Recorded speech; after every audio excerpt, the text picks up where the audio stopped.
ദയവ് ചെയ്ത് ഈ പാർട്ടിക്ക് വോട്ട് ചെയ്തു പോകരുത്. എങ്ങാനും ചെയ്തു പോയാൽ അവിടെ തുടങ്ങി നമ്മുടെ കഷ്ടകാലം. അസ്സലാമു അലൈക്കും വറഹ്മത്തുള്ളാഹി വബറകാതുഹു.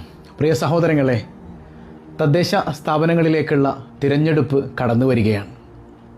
നമ്മളിൽ പല ആളുകളും പല പാർട്ടിയിൽ അംഗങ്ങളാണ്, പല പാർട്ടികളോടും അനുഭാവം ഉള്ളവരാണ്. പക്ഷേ ഈ ത്രിതല പഞ്ചായത്ത് തിരഞ്ഞെടുപ്പ് വരുമ്പോൾ കേവലം ഒരു പാർട്ടിക്കാരൻ എന്നതിലപ്പുറം നമ്മുടെ വികാരത്തെ വിവേകമൊന്ന് മുൻകടക്കണം. വോട്ട് ചെയ്യുന്ന സമയത്ത് കുറച്ചൊന്ന് ചിന്തിക്കണം. മനസ്സിലായോ? കേവലം ഞാനൊരു പാർട്ടിയുടെ അണിയാണ് എന്നതിനപ്പുറം നമ്മുടെ വിവേകം ഒന്ന് ഉണർന്ന് പ്രവർത്തിക്കേണ്ട സമയം കൂടെയാണ്. ഇപ്പോൾ ചില ആളുകൾ, ഞാനിങ്ങനെ ചില സ്വതന്ത്ര സ്ഥാനാർത്ഥികളെ ശ്രദ്ധിച്ചു. പലപ്പോഴും അവർ കടന്നു വരുന്നത് എല്ലാവരുമല്ല കേട്ടോ, ചിലപ്പോൾ റിബലായിട്ടൊക്കെ നിൽക്കുന്നവരുണ്ട്. ചില ആളുകൾ കടന്നു വരുന്നത് ഒരുപാട് നന്മകൾ ചെയ്യണമെന്നാണ്, അങ്ങനെ ആഗ്രഹിച്ചിട്ടാണ്. അതായത് പല പക്ഷങ്ങളും മാറി മാറി ഭരിച്ചിട്ടും ഒരു മാറ്റവും എൻ്റെ മണ്ഡലത്തിൽ ഉണ്ടായിട്ടില്ല, അല്ലെങ്കിൽ എൻ്റെ വാർഡിൽ ഉണ്ടായിട്ടില്ല.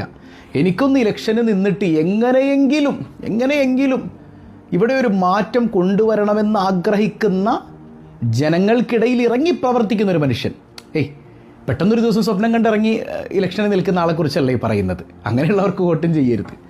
അതായത് ജനങ്ങൾക്കിടയിൽ സദാ ഇറങ്ങി പ്രവർത്തിക്കുന്ന ഒരു മനുഷ്യൻ, അധികാരമില്ലാതെ തന്നെ പ്രവർത്തിക്കുന്ന ഒരാൾ, പെട്ടെന്നൊരു ദിവസം അയാൾക്കിങ്ങനെ തോന്നിയിട്ട് സ്ഥാനാർത്ഥിയായി വരുമ്പോൾ സാധാരണഗതിയിൽ ഈ ത്രിതല പഞ്ചായത്ത് തിരഞ്ഞെടുപ്പിലാണെങ്കിൽ പോലും, അതായത് ലെജിസ്ലേറ്റീവിലേക്കൊന്നും പോകണ്ട, ഇവിടുത്തെ ഈ ലോക്കൽ തിരഞ്ഞെടുപ്പിലാണെങ്കിൽ പോലും പല ആളുകളുടെയും ചിന്ത എന്താണ്? എൻ്റെ പാർട്ടി നിർത്തിയത് ആരെയാണോ അയാൾക്ക് മാത്രം, അല്ലേ? ഞാനത് തെറ്റാണെന്നല്ല കേട്ടോ പറയുന്നത്. പാർട്ടി നിർത്തുന്നത് നല്ല മനുഷ്യനെയാണെങ്കിൽ അയാൾക്ക് തന്നെ വോട്ട് ചെയ്യണം. പക്ഷേ പലപ്പോഴും എന്താ സംഭവിക്കുന്നത്?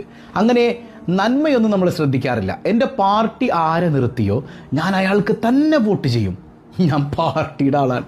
ഈ ഒരു കോൺസെപ്റ്റിൽ മാത്രമായി നമ്മുടെ മനസ്സുകൾ ഇങ്ങനെ ഒതുങ്ങിപ്പോയതിൽ വലിയ സങ്കടമുണ്ട്. കാരണം നിങ്ങൾ ചിന്തിച്ചിട്ടുണ്ടോയെന്നറിയില്ല, നമുക്ക് ഇലക്ഷൻ ആകുമ്പോൾ എൻ്റെ വീട്ടിൽ എത്ര വാഗ്ദാനങ്ങളുടെ ലിസ്റ്റുകളാണ് വന്നത്, അല്ലേ? അതായത് ഓരോ പാർട്ടിക്കാരും അവർ നടപ്പിൽ വരുത്താൻ പോകുന്ന വികസനങ്ങളെക്കുറിച്ചുള്ള വലിയ ലിസ്റ്റുകളാണ്. ഇതേ ലിസ്റ്റ് എനിക്ക് കഴിഞ്ഞ 5 വർഷം മുമ്പ് കിട്ടിയിരുന്നു, അതിനു മുൻപത്തെ 5 വർഷം മുമ്പും കിട്ടിയിരുന്നു. ഇതിങ്ങനെയൊക്കെ പല വീടുകളിലും കിട്ടിയിട്ടുണ്ട്, നിങ്ങൾക്കൊക്കെ കിട്ടുന്നവരാണ്. പക്ഷേ എത്ര മെമ്പർമാർ ഈ പറഞ്ഞ ലിസ്റ്റിലുള്ള കാര്യങ്ങൾ നടപ്പിൽ വരുത്തിയിട്ടുണ്ട്? ബഹുഭൂരിപക്ഷം ആളുകളും തിരഞ്ഞെടുക്കപ്പെട്ടതിന് ശേഷം 5 കൊല്ലം കഴിഞ്ഞിട്ടേ പിന്നത്തെ ഇലക്ഷന് നിൽക്കുമ്പോഴേ നമ്മുടെ വീടിൻ്റെ വഴി വരുള്ളൂ. നമ്മൾ കാണുമ്പോൾ തന്നെ വലിയ സന്തോഷം തോന്നിയിട്ട് അവർക്ക് എന്നെ വീണ്ടും പോയി കുത്തുകയും ചെയ്യും. ഒരിക്കലും അങ്ങനെ ചെയ്യരുത്. ഒരു തവണ നിങ്ങൾ ഏൽപ്പിച്ച് നോക്കിയിട്ട് പ്രവർത്തനക്ഷമത